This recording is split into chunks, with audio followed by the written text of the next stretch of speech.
नहीं अच्छा के बहुत खराब। ऐसा नहीं मानिएगा, बोलिए राधे राधे। इधर जब हनुमान जी महाराज आए ना तो भरत जी को ऐसा सुख सुनाए मानो भरत जी का प्राण ही बचा लिए। भरत जी का बहुत बड़ा एहसान करते हनुमान जी महाराज। रघुकुल तिलक सुजन सुखदाता आयो कुशल देव मोहि कहता।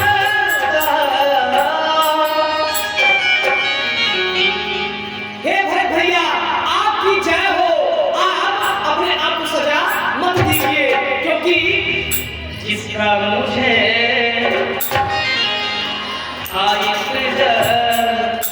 भरत भैया जिसके लिए 14 वर्ष से आप इंतजार कर रहे हैं, अब वो समय वो घड़ी आ गई। सुनकर मेरा पूरा जाना जाना है, अपना जीवन धन्य कर जाना है। लेकिन सुनकर वाले क्या करते हैं, महाराज जी कुछ भी बोले, हमको ताली नहीं बजाना है तो कसम राम जी को ताली नहीं बजाएंगे। महाराज जी कुछ भी बोले, हाँ एक दूसरे की बुराई करनी है, महाराज जी कुछ भी करेंगे, मैं बुराई करूंगी, ऐसा ही है ना। हो एक बार महाराज जी के लिए जोरदार तालियों के साथ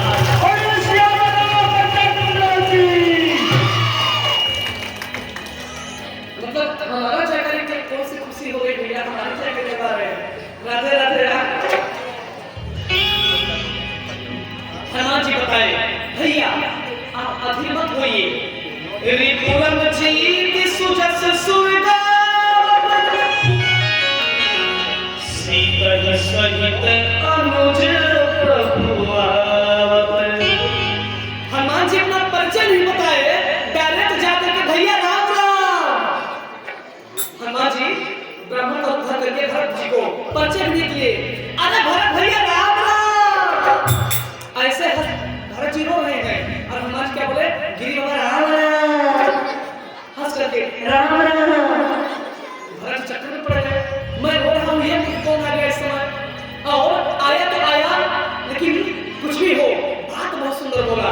रिपुरम जीत सुदसुर गावत सीता ही सहित अनुज प्रभु आवत। कुछ ना बोल करके, चाय पानी ना पी के हनुमान जी डायरेक्ट यही बात बोल दिए कि सीता ही सहित अनुज प्रभु आवत। ऐसा नहीं बताए सिर्फ राम जी आ रहे हैं, सीता के सहित अनुज प्रभु आवत। हे भरत भैया अब धैर्य को त्याग दीजिए, अब धैर्य बहुत दिन रखे रहा, अब धैर्य रखने का समय नहीं। हे भरत भैया अब तो समय आ गया तिलक लगाने का। चौक पुराओ, मंगल गाओ, माटी रंगाओ, घर मंडप सजाओ। हाँ हे भैया अब रोने वाला समय गया। भैया अब मैं चिंता मत करिए, जितना जल्दी हो सके जा करके सबको सूचना दे दीजिए। भैया अकेले नहीं, सीता के सहित अनुज लक्ष्मण सहित प्रभु अयोध्या धाम आ रहे हैं। बोलिए हनुमान जी महाराज की। जब भरत जी की बात सुने बोले, हे भैया इस दुख की घड़ी में इस अभागा का जैसे पानी के बिना मछली तड़प तड़प के मर जाती है, उसी प्रकार मैं अपने प्रभु का समाचार बिना तड़प तड़प के मर जाता। लेकिन आप हैं कौन इतना महान जो इस दुख की घड़ी में ऐसा शुभ समाचार सुनाए, आपका मैं दर्शन करना चाहता हूँ। तब हनुमान जी बोले, भैया राम नाम ते ही सुमिरन किन्हा। हे भरत भैया आप कैसे संत हैं, एक संत को नहीं पहचान पाए। भरत भैया बोले हमसे मजाक ना करिए, आप सब बताइए कौन है। तो बताए भैया मैं आपका छोटा भाई हनुमान भरत भैया। तब दोनों भाई गले में लगे। इधर हनुमान जी सूचना देकर के राम जी के पास चले गए।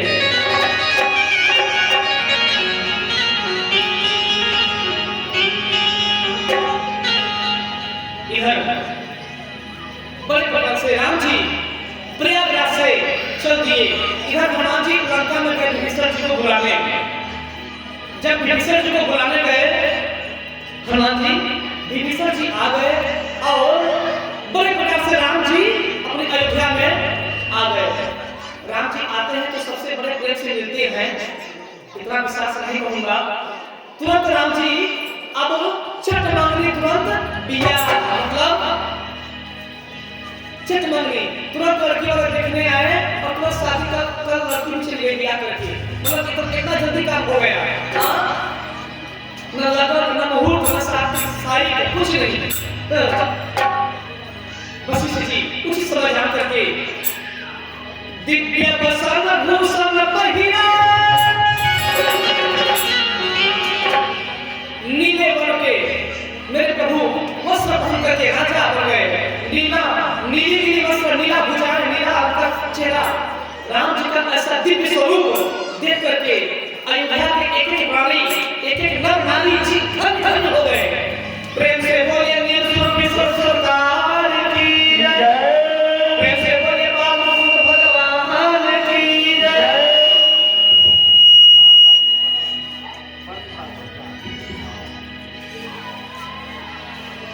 वशिष्ठ मुनि भगवान को बड़े उचित आसन देकर के उनको बैठाया। किसको किसको? हाँ, कितना देर बोलते हैं आप? बोल रहे भैया, कल से नहीं बोलवाएंगे, कल से नहीं बोलवाएंगे। पंडित झोला लेकर के गठरी लेकर के अपने हाथ चला जाएगा। अरे छोटा वाला तो सब हटा के भैया को, हाँ, राम के मोती लुटाने आए हैं, हाँ, जिसको लुटना हो लुट ले। दुनिया बनाने वाले क्या तेरे मन में समाई, काहे को दुनिया बनाई, काहे को बनाई तूने, ये सब सुनकर वालों को माटी के पुतले। राधे राधे।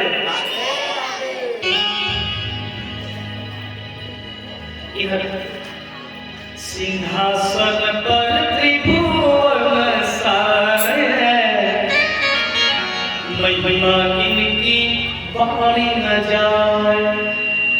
सिंहासन पर राम जी, सीता मैया सहित दाएं लक्ष्मण जी, बाएं भरत जी, बीच में सीता मां। सिंहासन पर राम जी ऐसे विराजते हैं मानो सहज ही चले सफरजन स्वामी, सहज भाव से बड़े आराम से बैठते हैं।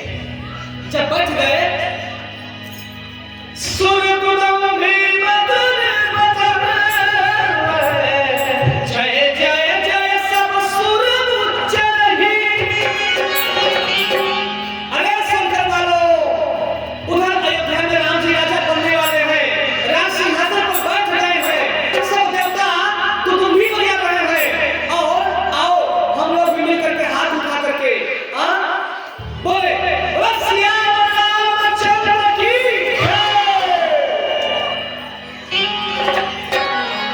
श्रीनाथ चतुर्भुज नारायण,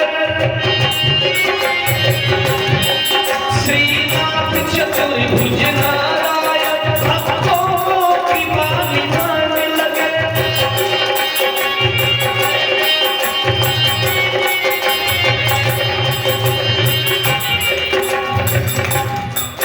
श्रीनाथ चतुर्भुज नारायण, भक्तों को कृपा निधान लगे। तीनों लोक भूत अभिलोक सही, भगवत स्वरूप भगवान लगे।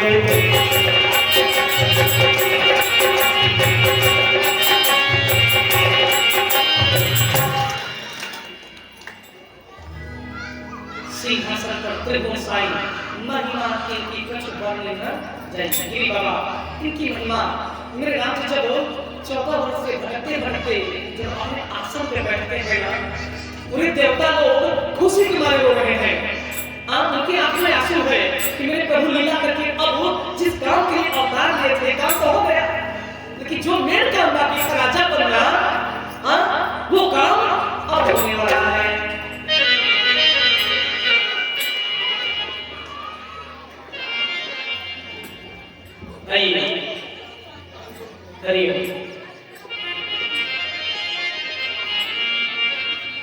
आकाश नहीं दिख रहा है, कहाँ गया? मधुर गया, क्या करना जी? हाँ, क्या करेगा? श्री गाड़ी।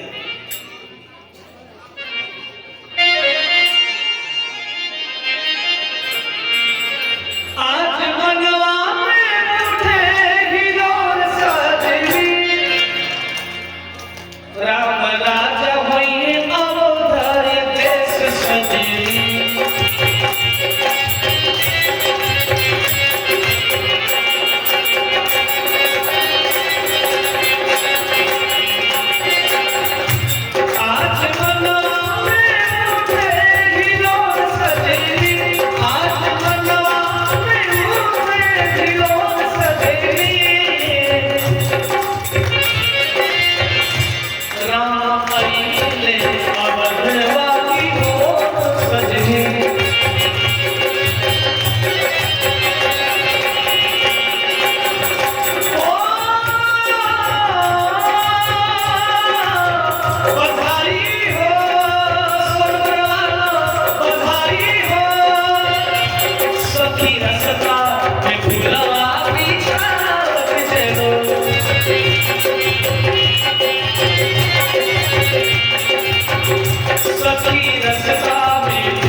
बड़े प्रकार से राम जी अपने आसन पर विराजमान हो गए।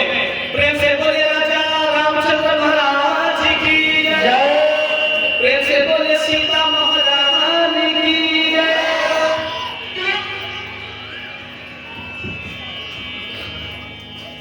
प्रथम तिलक वशिष्ठ मुनि कीन्हा, पुनि सब विप्रन आशीष दीन्हा। करहि आरती पुर नर नारी, बहुविध देवी देहि निछावरी। जब राम जी राजा बने ना, सभी लोग ध्यान दीजिए, अंतिम बात मैं बता रहा हूँ। जब राम जी राजा बने, अयोध्या के एक एक नर नारी अपना सब काम छोड़ के जाकर के उनको तिलक किया। सो आज क्या करना है, एक एक सुंदरवासी को आकर के ब्राह्मणों का तिलक करना है, गुरुदेव महाराज का भी तिलक करना है। जैसे वशिष्ठ जी राम जी का तिलक किए, ये छोटी बात है, बताना नहीं चाहिए यहाँ से, लेकिन मैं बता दिया। जिसके पास जो हो सबको एक एक लोगों को निछावरी देना चाहिए, खुशी की बात है। और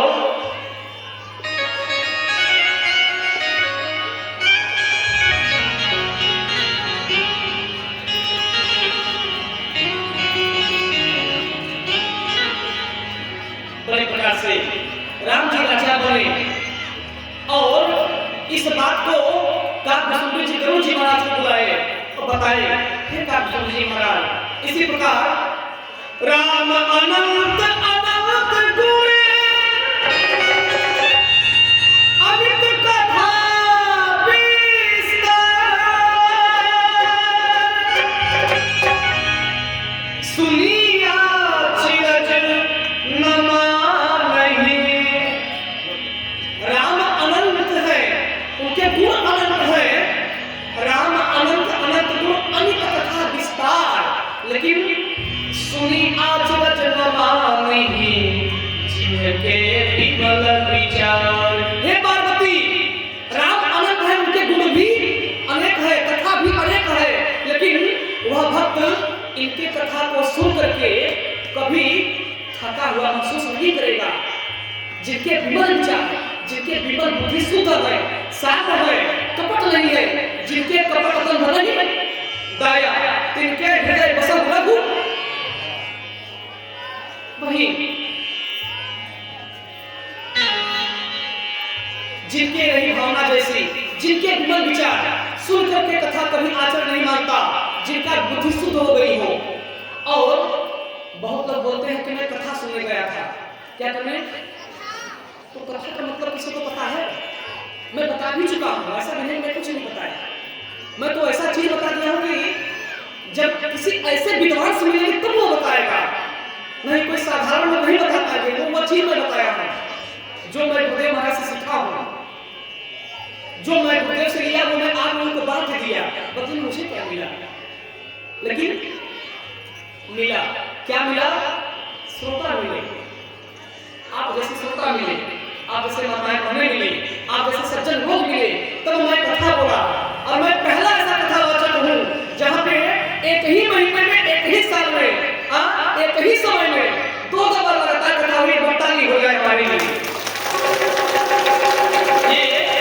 ये मेरा सौभाग्य है। एक बार जहाँ कथावाचक जाते हैं, दूसरे को मतलब से उनको सत्ता मेरा नहीं होता, कौन जाए इस बार बात करें। लेकिन यहाँ तो भोजन भी बनाने वाला, कथा भी सुनने वाला, ताली भी बजाने वाला, मेरी चाहे बात सब सहने वाला, ऐसे आप सीधा साधा श्रोता कहाँ मिलेंगे? वो बेचारा मैं अपने सुनकर वालों को बेचारा मैं क्या क्या नहीं बोला, लेकिन है बड़े प्यारे। कभी कभी राम जी के बालों को बड़ी गुस्सा हो जाते थे। कब? जब फलफूल खाने में देर कर देते थे तो राम जी सबकी क्लास में जाते थे, तुमने क्यों देरी किया? अंगद तो पहले आ गया, नहीं तुम कहाँ आ गए? अरे प्रभु थोड़ा सा केला गया था, उसको खाने लगा, देर हो गई। बोले समय से भोजन करके तुमको आना चाहिए। इसलिए मैं भी आप लोगों को बोलता हूँ ना, देखिए यहाँ के लोग मेरे चरणों को पखार करके पार किए, तो कोई दिखावा नहीं किए। जब आप लोग दिखावा नहीं कर सकते तो मैं आप लोगों को नहीं डांट सकता, गलती पे मैं क्यों नहीं बोल सकता? अगर नहीं डांट सकता तो ये मेरा दिखावा हो गया। दिखावा नहीं करना, जो मेरे मन में है। इस समय 3-4 दिन से मैं मंच पे डेली गुस्सा निकाल रहा हूँ। आप सब लोग देख रहे हैं ना? क्या करेंगे? ब्राह्मण का क्रोध को शांत कैसे?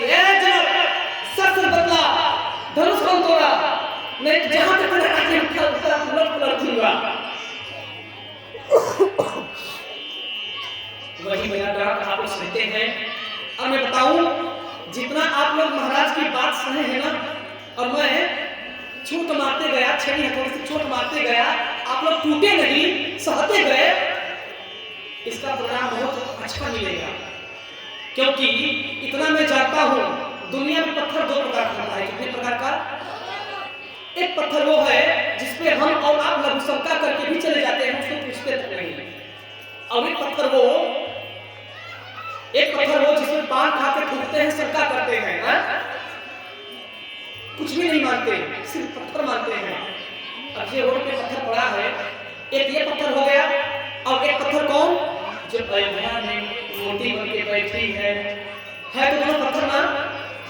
बोलो भैया, अंतर क्या है? वो वहां है और ये पत्थर यहाँ पे रोड पे पड़ा हुआ, अंतर क्या है? सच में एक ही अंतर है, एक ही उत्तर है। जो पत्थर लोहे का चोट दर्द सह लिया, वही जाकर के अयोध्या में राम मंदिर में बनेगी, दुनिया उसकी पूजा करेगी। और जो पत्थर चोट नहीं सह पाया, कहने का मतलब जो शिष्य, जो चेला गुरु की डांट सह लिया, माता पिता का अपमान सह लिया, वो उसी पत्थर, अयोध्या की पत्थर की हाल होगी, उसकी दुनिया पूजा करेगी। और यदि बर्दाश्त नहीं कर पाया, टूट गया, तो वही दुनिया उस पर भी थूकेगी जैसे पत्थर पर थूक रही है। तो निर्णय आप लोगों को करना है, अयोध्या वाले पत्थर हो या ये रोड वाले तुम लोग पत्थर हो। बोलो भैया, कौन पत्थर हो? अयोध्या वाले ना? अयोध्या वाले ना? हाँ, इतना कहाँ आप लोग कहने लगे नहीं जब यही पत्थर पे? हमारे श्रोता बहुत चालाक है बाबूजी, बहुत चालाक है श्रोता। हम ही तो फंसाने के चक्कर में पड़ जाते हैं। महाराज जी फंस रहे हो,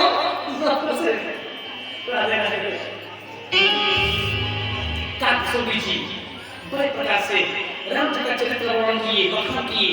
गुरु जी सुन करके अपने आप को बड़ भागी माने, बोले हे भगवान आपकी जय हो। प्रेम से बोले व्यास जी महाराज की जय, प्रेम से बोले तुलसी मैया की जय। बड़े प्रकार से राम जी राजा बने। इस प्रकार तुलसी महाराज जी बोले, राजा राम अवध रचना